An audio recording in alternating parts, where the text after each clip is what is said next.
MegaPodTastic. Good morning, MegaPodlings. It's Crazy Joe. I am outside the Ritz East movie theater in Philadelphia. I just got off the elevator. The parking garage is right there. I'm not actually seeing a movie here. This theater is actually still closed. They have not reopened. There's a sign on the door right there explaining that they are closed. And they have a sister theater within walking distance called the Ritz 5. That's where we're going today. But the parking garage is by this theater, and if you look, it's got some very old, weathered look Parasite. Look how old that movie poster is. That's over a year old. It's seen better days because they haven't had movies here in over a year. But we are going to walk over to the Ritz 5, which is very close by, to see a movie. But first, I need to find a bathroom. It takes over an hour to get from my house into the city, parked. That's why I don't like coming in here to watch movies that much. It's too time consuming. Too much drive, too much park. But this movie wasn't playing anywhere else. So here we are in the city. After a hour-long drive, I desperately needed to find a bathroom. Did that. Also threw down a roast pork sandwich and a beer. I am good to go now. Let's try to catch this movie. Got 20 minutes to go.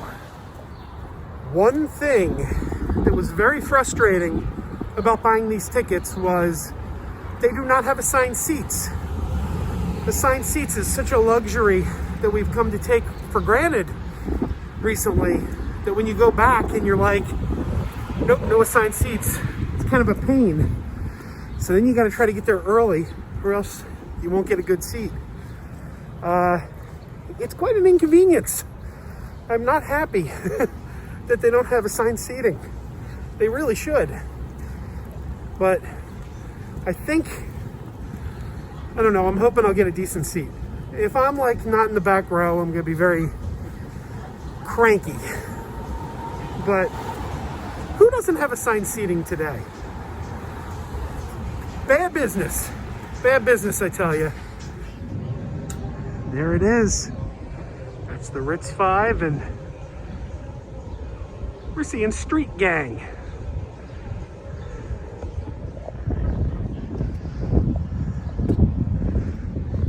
This is the movie theater where I first saw Clerks back in 1995. Yes, I know it was a 94 release, but I did not see it until January of 95. And there's the poster. Street Gang. How we got to Sesame Street. There's Jim Henson.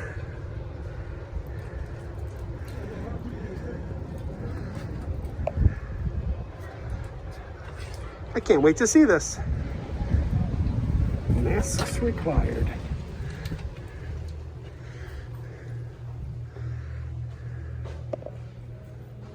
That's where we're going.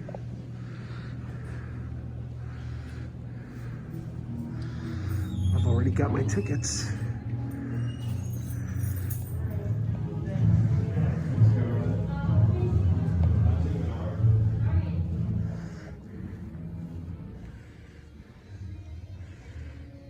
And I'm the first one here. I already staked my claim. Guess I didn't have to worry. I was worried I wouldn't get back row. But so far, I'm the only one here. Well, I can honestly say I don't usually see a horse when I come out of the movies. That doesn't happen at Water Tower Cinema. But there you go.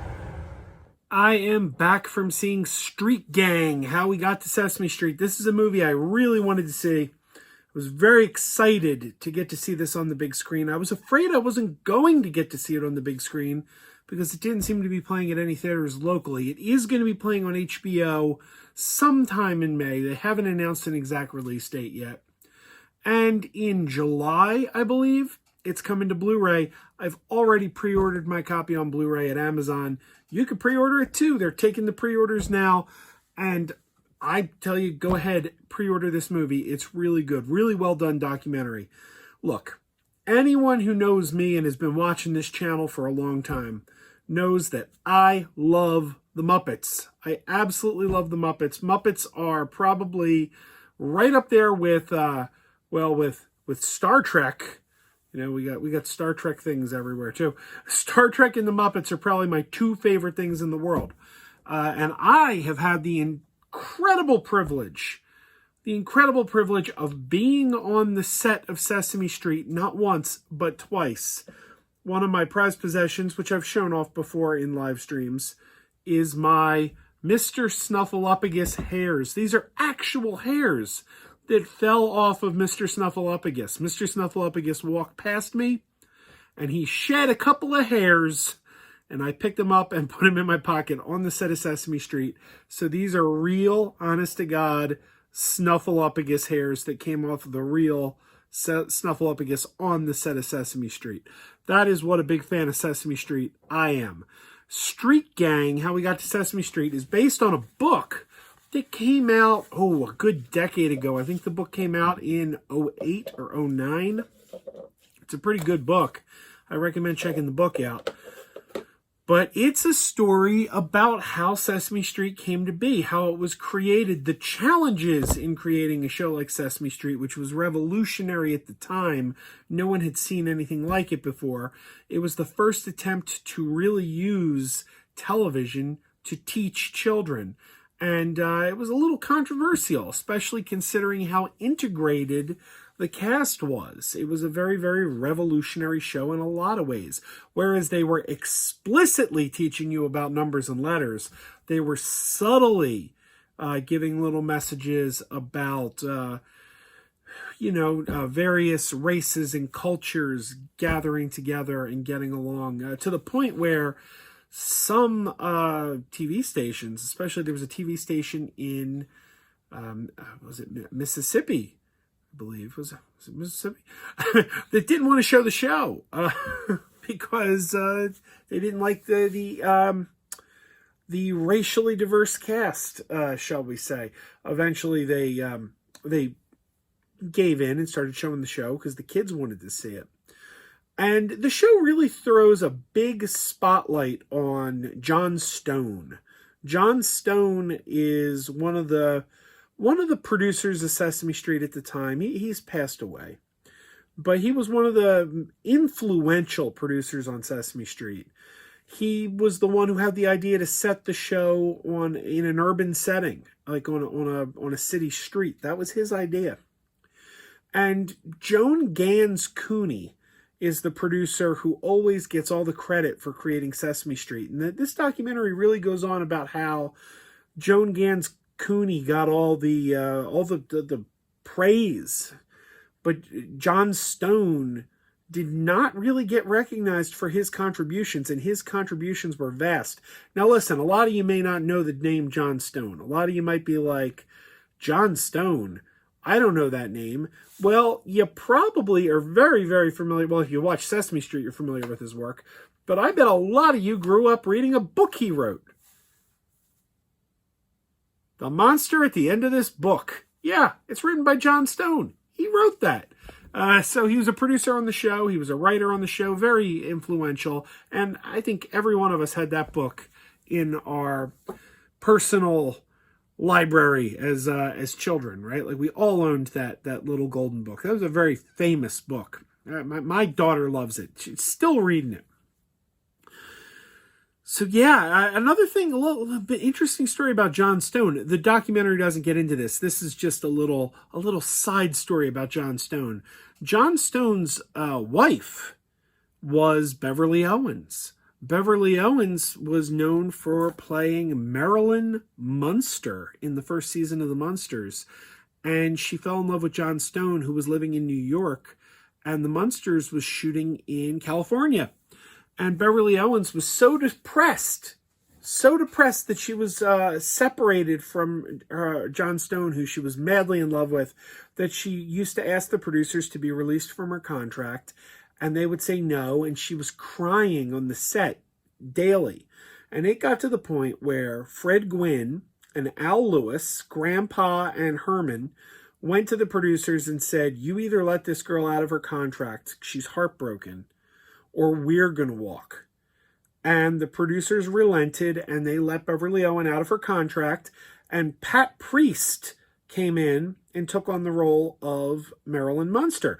Pat Priest bore a close enough resemblance to Beverly Owen that a lot of people don't even know that there were two Marilyns on the Munsters, because they had a very, very similar look. And it was kind of a seamless transition. And Beverly Owen played Marilyn for, I think, about 13 episodes. And then Pat Priest was the rest of the series. But a lot of people aren't even aware that there were two Marilyn Munsters, because that's how similar they looked. In fact, Pat Priest, they said, fit into all of Beverly Owen's wardrobe. Like, they didn't even have to change the costumes. She was the same size. She fit in all the same costumes that Beverly Owen used to wear. That's a little side story. But Beverly, like, and John Stone's daughters are interviewed in this documentary, and they are the daughters, I believe, of Beverly Owen, Marilyn Munster. So that's just a little side trivia. That really doesn't have any bearing on this movie. Tangent. But yeah, it's really good. This is a really good behind-the-scenes story of those early years of Sesame Street. We get to see the puppeteers in action. We get to see Jim Henson and Frank Oz riffing on each other, which is just so much fun to watch.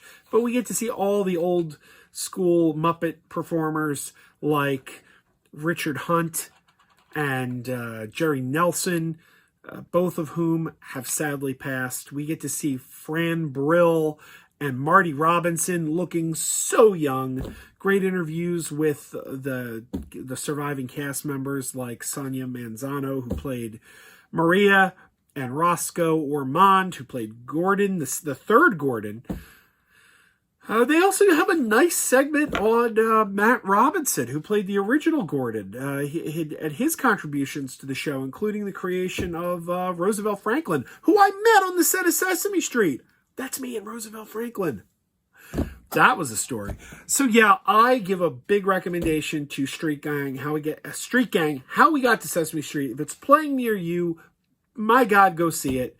You will be happy you did. If it's not playing by you, it will be on HBO next month, and you can pre-order the Blu-ray now. And I say, do it, man, do it. If you loved Sesame Street, if you love the Muppets, you will like this. If you liked the Fred Rogers documentary that came out a couple of years ago, Won't You Be My Neighbor? This is a great companion piece to that, because let's be honest, growing up throughout the 70s and 80s, and the 90s too. I was a 70s, 80s kid, but the 90s as well. Mr. Rogers and Sesame Street, they went hand in hand. They aired back to back. You watch Sesame Street, you watch Mr. Rogers. They went back to back. So if you like that documentary, you're certainly going to want to check out this documentary. Big high five to Street Gang. And I just wish it got a wider distribution. What the heck were you guys thinking?